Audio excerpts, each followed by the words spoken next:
श्री सुरत और वैश्य को देवी का वरदान, जो उदयकाल के सूर्यमंडल की सी कांति धारण करने वाली हैं, जिनकी 4 भुजाएं और 3 नेत्र हैं तथा जो अपने हाथों में पाश, अंकुश, वर एवं अभय की मुद्रा धारण किए रहती हैं, उन शिवादेवी का मैं ध्यान करता हूँ।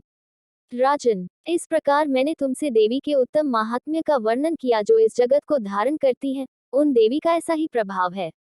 वे ही विद्या ज्ञान उत्पन्न करती हैं। भगवान विष्णु की माया स्वरूपा उन भगवती के द्वारा ही तुम, ये वैश्य तथा अन्यान्य विवेकी जन मोहित होते हैं, मोहित हुए हैं तथा आगे भी मोहित होंगे। महाराज, तुम उन्हीं परमेश्वरी की शरण में जाओ। मार्कंडेय जी कहते हैं। कौष्टुकि जी, मेधा मुनि के ये वचन सुनकर राजा सुरत ने उत्तम व्रत का पालन करने वाले उन महाभाग महर्षि को प्रणाम किया। वे अत्यंत ममता और राज्यापहरण से बहुत खिन्न हो चुके थे।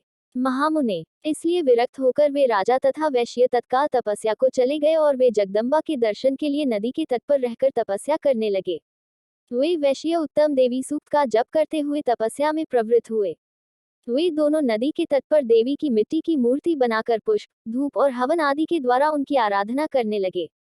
उन्होंने पहले तो आहार को धीरे धीरे कम किया, फिर बिल्कुल निराहार रहकर देवी में ही मन लगाए एकाग्रता पूर्वक उनका चिंतन आरंभ किया। वे दोनों अपने शरीर के रक्त से प्रोक्षित बलि देते हुए लगातार 3 वर्ष तक संयम पूर्वक आराधना करते रहे। इस पर प्रसन्न होकर जगत को धारण करने वाली चंडिका देवी ने प्रत्यक्ष दर्शन देकर कहा।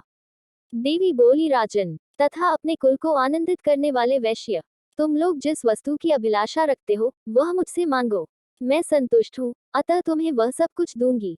मार्कंडेय जी कहते हैं, तब राजा ने दूसरे जन्म में नष्ट न होने वाला राज्य मांगा तथा इस जन्म में भी शत्रुओं की सेना को बलपूर्वक नष्ट करके पुनः अपना राज्य प्राप्त कर लेने का वरदान मांगा। वैश्य का चित्त संसार की ओर से खिन्न एवं विरक्त हो चुका था और वे बड़े बुद्धिमान थे, अतः उस समय उन्होंने तो ममता और अहंतारूप आसक्ति का नाश करने वाला ज्ञान मांगा। देवी बोली, राजन, तुम थोड़े ही दिनों में शत्रुओं को मारकर अपना राज्य प्राप्त कर लोगे। अब वहां तुम्हारा राज्य स्थिर रहेगा।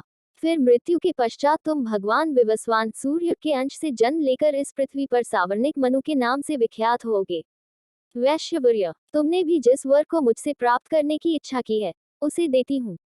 तुम्हें मोक्ष के लिए ज्ञान प्राप्त होगा। मार्कंडेय जी कहते हैं, मनोवांछित वरदान देकर तथा उनके द्वारा भक्तिपूर्वक अपनी स्तुति सुनकर देवी अंबिका तत्काल अंतर्धान हो गईं। इस तरह देवी से वरदान पाकर क्षत्रियों में श्रेष्ठ सुरत सूर्य से जन्म ले सावर्णी नामक मनु होंगे। इस प्रकार श्री मार्कंडेय पुराण में सावर्णिक मनवंतर की कथा के अंतर्गत देवी महात्म्यों में सुरत और वैश्य को वरदान नामक 13वां अध्याय पूरा हुआ।